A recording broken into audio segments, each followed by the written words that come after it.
During a classroom discussion on AI, this was what my students said. This moment prompted me to reflect more deeply on my role as an educator in an AI-driven context and whether the presence of AI challenges or reshape what it means to teach. In the secondary school, first let's find out if this adverse reaction is the case in other classrooms. Despite the awareness of cons of AI, students are still using it. In a recent CNA research, a whopping 100% shared that they use AI for their homework, and 84% of the youngest learners use AI at least once a week. So, our students are using it, but how are they using it critically? Whose job is it to guide them? And if the responsibility falls on the teacher, how are we supposed to adapt quickly enough to AI or equip our students enough for AI when they are more digitally fluent than we are? But does this mean they are digitally literate?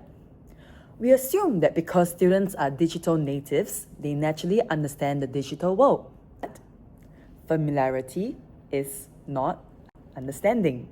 In another research, almost 50% of the students wanted support from their teachers in terms of AI usage. Teachers wear many hats and we don't just teach. But what about our main role of us in class? What does it mean to teach in the age of artificial intelligence?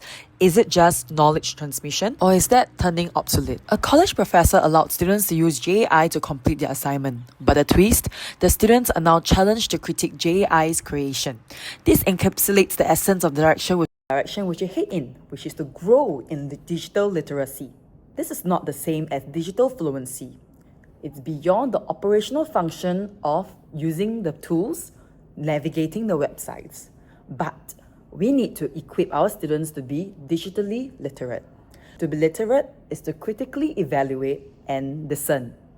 Essentially, we are reteaching what AI has replaced, the thinking and the critical analysis. Beyond knowledge transmission, we work towards framing how students can think with AI. Practically in classroom, from knowledge transmission or frontal teaching to activating their thinking through discussions. But most importantly, we need to adapt our assessment practices. History shows that problem is not the tool.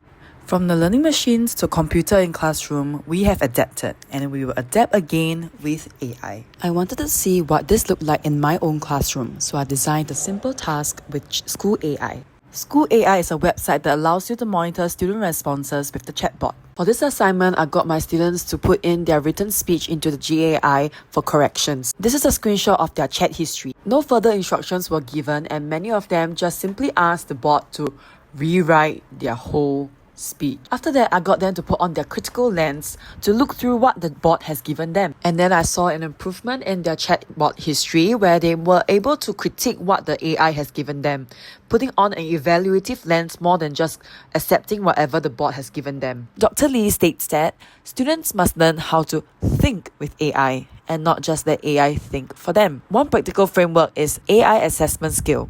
It provides guidance on how AI can be used to navigate different levels of learning and how AI is used for each task. It acts as a guideline for teachers on when AI is strictly not allowed and when AI is coming in as a collaborative tool. For my previous task, it will come under AI collaboration where my students collaborate with AI to improve speech correction. The skill shows that banning AI entirely is neither realistic nor educational, as we are not preparing our students enough for the future. What the skill aims to do is to encourage teachers to design tasks more intentionally, where the role of AI is defined. Some assignments, AI may not be allowed to help students develop foundational thinking, while others, students might use AI to generate ideas, but they need to critique or challenge the output. In this way, AI becomes part of the learning process rather than a shortcut around it. We won't be able to match up with the speed of AI's knowledge generation. Thus, the way we approach education must shift from knowledge transmission to knowledge discernment, from rewarding output to cultivating judgment, and from speed to reflection. History has shown that new tools do not destroy education, but they do expose outdated assessment practices instead of constantly drilling and memorizing. The previous research has mentioned that how students desire for teachers' guidance in the age of AI. We guide students in not just finding the right answer, but asking the right question. The challenge is not AI itself. The challenge is whether we are willing to redesign learning around thinking rather than reproduction or regurgitation of knowledge. The role of teacher has been evolving and it will continue to evolve. We must shift from being a knowledge transmitter to a guide, a role model in critical thinking, teaching them how to discern knowledge given to us. In the age of AI, where answers are abundant and instantly generated, what students need the most in guidance is how to question, interpret, and evaluate those answers to become critical thinkers.